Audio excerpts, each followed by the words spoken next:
everyone, it's Haley, and today I'm going to be doing my September wrap-up. So I read a total of 12 books in September, which isn't as many as I usually do, but I started school in September and I also worked a lot, so I didn't have a lot of time to read, and that's probably how it's going to be for a while now while I'm in school, especially with holidays coming up. It's going to be really crazy with work as well, and finals and everything. I don't want to talk about it. I don't. Nope. Too much stress. I'm done. So anyways, for those of you who are wondering, I am currently reading The Duff by Cody Keplinger. I'm literally like 1.5 pages into this book, so I don't really have any real opinions on it. I just needed something that was quick and easy to read, and I thought a short contemporary was the perfect pick. Okay, so now into the books I read in September. So first I read The Fifth Wave by Rick Yancey. This is a dystopian about an alien apocalypse kind of thing. So the aliens have invaded Earth and they are wiping out the humans in waves. And so far there have been 4 waves, and now this book is all about what is the 5th wave, is there a 5th wave, and are we going to survive it? It's basically a survival story, and it's told in multiple perspectives, so you get a lot of insight into how things are working in this kind of like pre-apocalyptic world.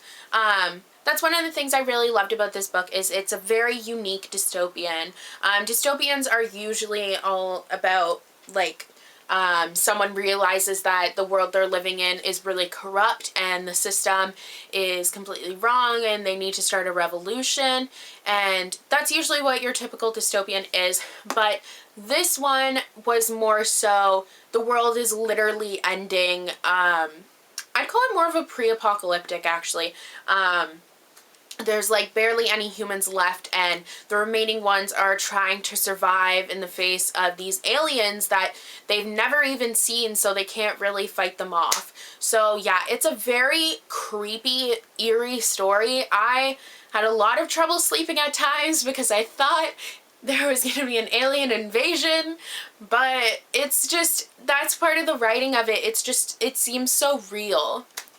So overall, I give this book 5 out of 5 stars. I really loved it. I know a lot of people either really love it or really hate it, but I was on the really love it side. After that, I read City of Heavenly Fire by Cassandra Clare. I'm finally done the Mortal Instruments series. Ah! Yeah! Woo! Okay, time to stop. So if you guys didn't know, I have been marathoning this series from the very beginning for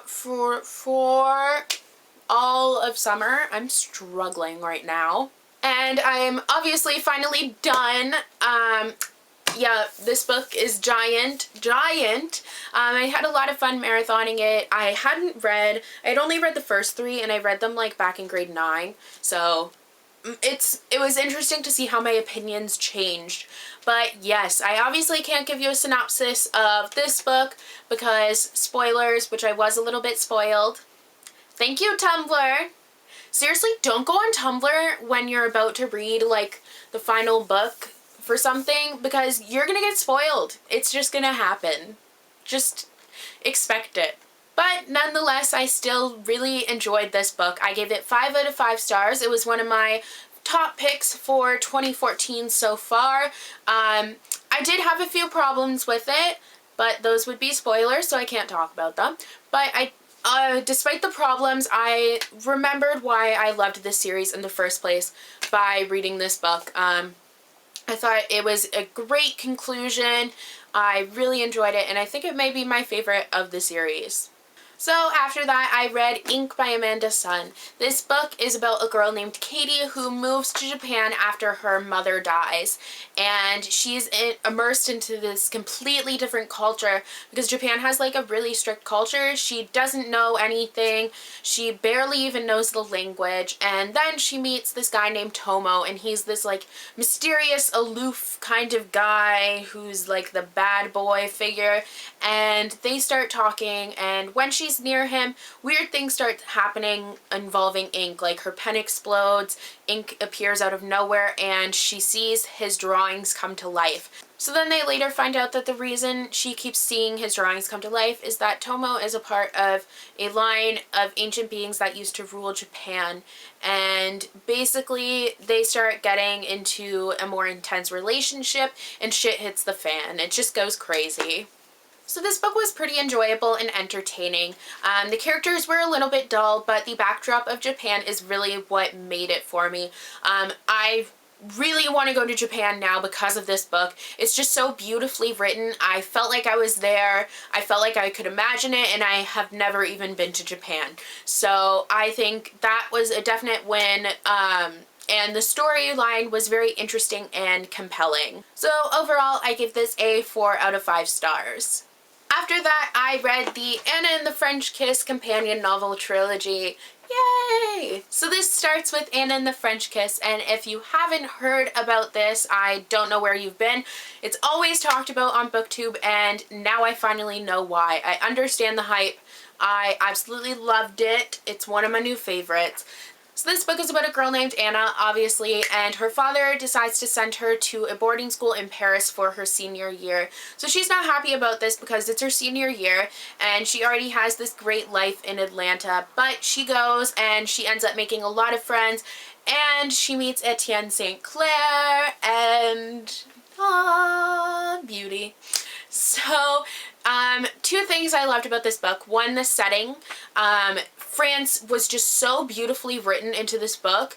I felt like I was there, just like with ink, but I really felt like I was in Paris, and I loved the fact that she included actual landmarks because then I could Google it and I would know where they were and everything, and it really helped me to imagine it. And two, I loved the characters. The characters are really interesting and fun, but they're also people that you feel like you could know in your actual life. And obviously I loved the romance. It is adorable, just as Stephanie Perkins is known for. And then second in that companion novel series is Lola and the Boy Next Door. And if you didn't know, the characters from each book continue to the next one. Like, they make cameos. Like, they're not the protagonist in every one, but they make cameos in every book, if that made sense. So this book is about Lola, and she lives in San Francisco, and she is a very eccentric character. She's very unique. She wears wigs and she makes costumes that she wears basically every day. And she's really happy until next door neighbors return. It's the Bell twins, Calliope, I can't say her name, and Cricket, and that unearths some past feelings and past hurt, and she has to deal with that because they're not going anywhere. So I didn't like this one quite as much as Anna. I felt like the setting of San Francisco was a little bit underutilized. The only landmark that's mentioned is the Golden Gate Bridge, and I think it's only mentioned like once. But nonetheless, it was once again a cute romance, and it was a really fun, quick read. So overall, I gave this one 4 out of 5 stars. And then finishing off the trilogy is Isla and the Happily Ever After. This is about a girl named Isla, and she is very shy, but she has always had this crush on Josh. And Josh is this really, like, kind of James Dean figure. He's mysterious and he's like a badass. And they go to school together in Paris at the same school that Etienne and Anna went to. And something brings them together and they start having more of a relationship than they ever had before. So basically this is about their relationship and all of that. So the setting of this book was a little bit disappointing. You would think it takes place in New York, but the majority of it actually takes place in Paris again, which I did really love Paris, but I really was hoping for it to take place in New York because New York is like my favorite place ever. So I was really looking forward to seeing what Stephanie Perkins would do with a New York backdrop, but there's only like a couple parts where it's in New York, and there's like no landmarks mentioned or anything. So that was a little bit of a disappointment.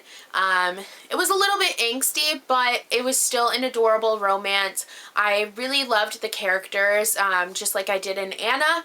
And I just thought that it was really well written and it was a cute, quick, fun read. Overall, I gave this one 5 out of 5 stars. So then after that, I picked up Legend by Marie Lu. Finally, I'm getting into this trilogy. So this is about kind of an alternate USA where the colonies are at war with the West Coast, so like California and all that.